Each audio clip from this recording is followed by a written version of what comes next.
Thank you so much for stopping by and watching this today. My name is Candace. I'm a book blogger at Candace'sBookBlog.com, and I'm a freelance publicist for authors at CPBBookPromotions.com.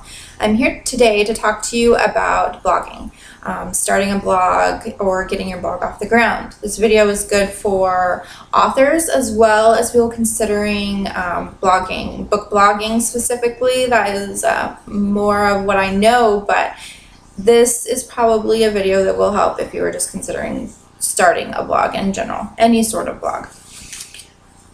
The first thing that you want to do if you are starting a blog is to come up with the name of your blog and make a plan.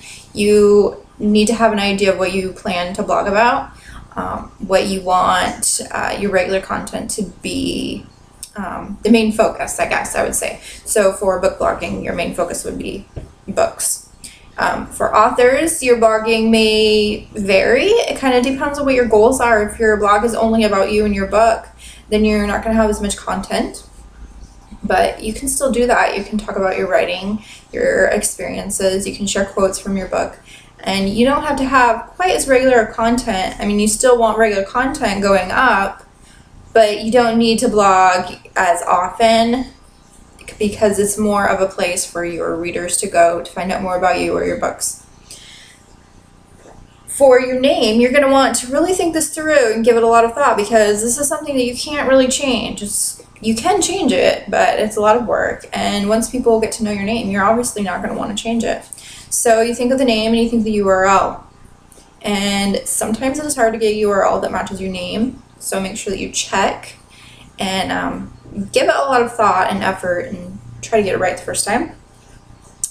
And then once you get that, then your blog is up and you're going to want to get a design. So you want a design that is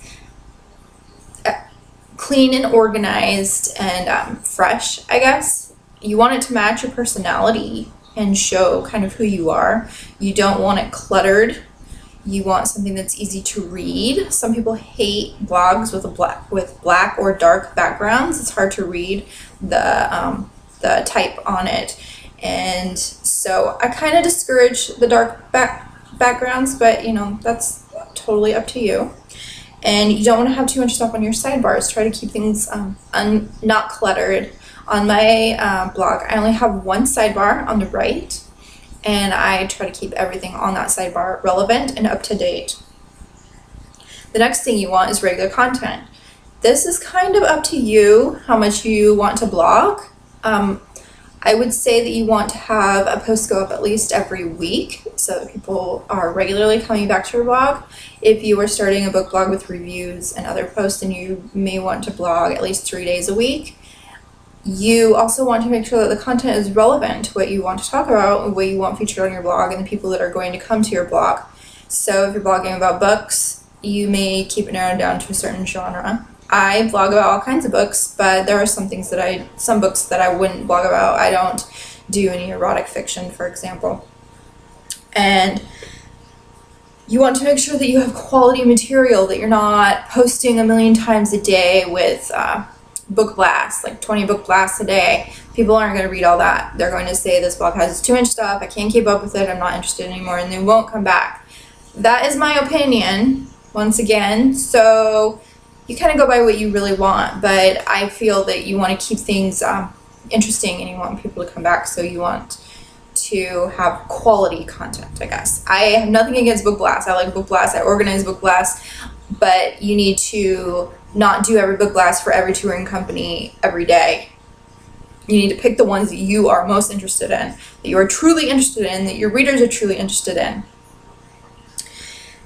And then the other thing that I keep seeing that people are having problems with is previewing your posts ahead of time and editing them. So in Blogger and WordPress, both you can preview your posts to make sure that your images are set up properly, that there's no huge spacing between paragraphs, make everything look neat, and make sure that you edit your content, that you have things spelled correctly and all that. Personally, I like to edit like a day or two or 3 or a week later to give myself time to kind of forget about what I just typed. I do like a quick editing. You know, I write my review and then I read through it and I fix any glaring errors, and then I wait. and I go back and I do it again, and usually I find a ton of mistakes. And I'm not perfect. I have plenty. I'm not an editor, so I have plenty of mistakes in my reviews, but do the best you can. That's all that you can do. Then you need to think about social media. Social media is important to draw traffic to your blog. Twitter, Facebook, both of those are quite important. Not everybody likes having a Facebook account. In order to start a Facebook page for your blog, you have to have a personal Facebook account. Not that you have to use it, but you do have to have it. So if you're against having that, then make up for that by having other social media accounts. So there is many, many others. There is Instagram, Sue, that's TSU. I may be saying that wrong, but that's how it looks to me. G+, which kind of can take the place of Facebook, but it doesn't have as much traffic. There's not as much going on there. There's not as many people on it. I know I share a lot of stuff on there, but I don't ever go there. Like, I don't see other people's stuff. So I don't know that it's really taken off like it could have. It has a lot of potential that people just haven't found that interest there, I guess. And then you want to share all your posts on these social media accounts. So I encourage you to have as many as you can.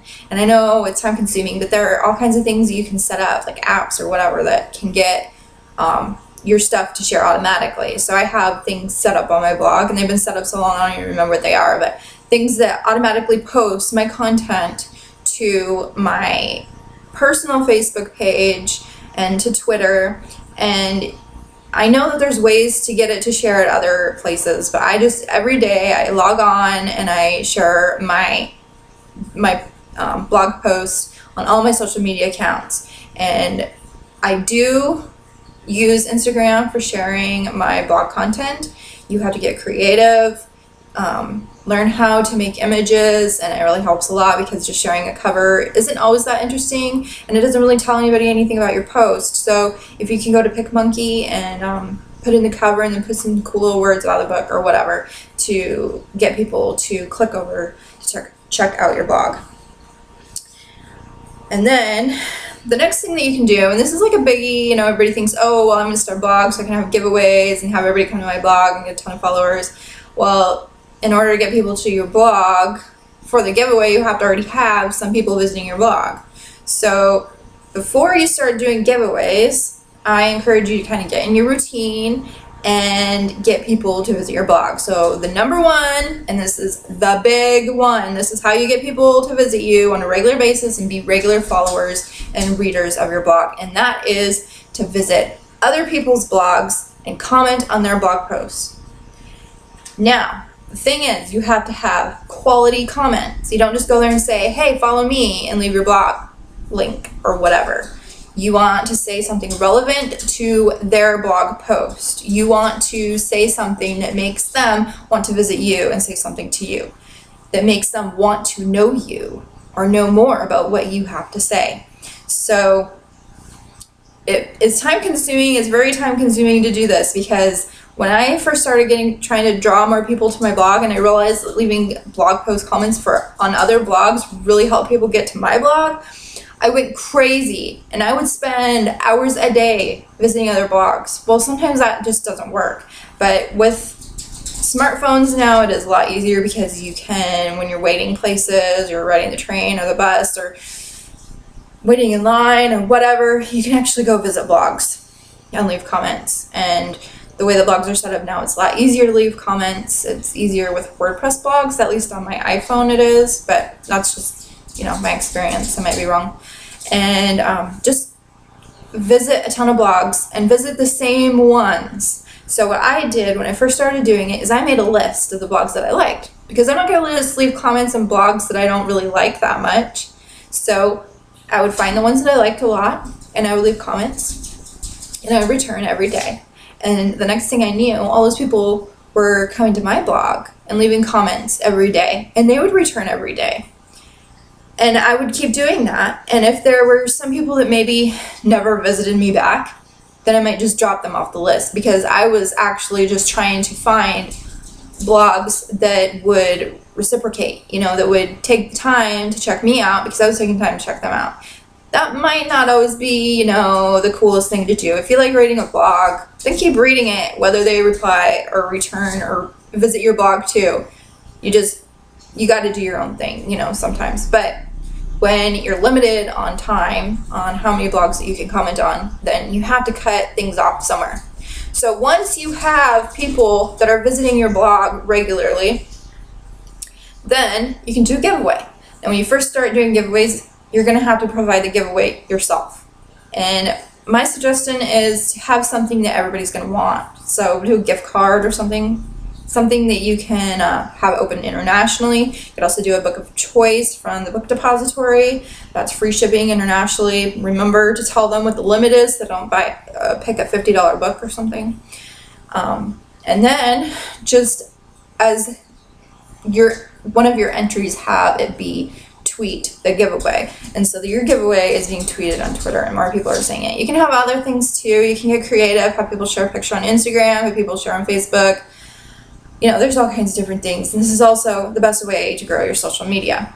Social media is the same way. If you want people to comment on, like, your stuff, you do the same to them. Facebook is a little bit harder. Instagram, that's how I get a lot of my followers, is I follow book accounts. I comment, and I'm just nice, I'm regular, I'm always there, and then you think, oh, well, I want to follow this person, and, you know, we kind of have to have similar content. You're not going to want to follow somebody who doesn't read the same stuff, right? That's just kind of how it goes. And then there's one more thing that you can do. Well, there's probably lots more things, but this is the last thing on my list, and that is to do memes. And that is when somebody posts something on their blog and they ask other people to do the same thing.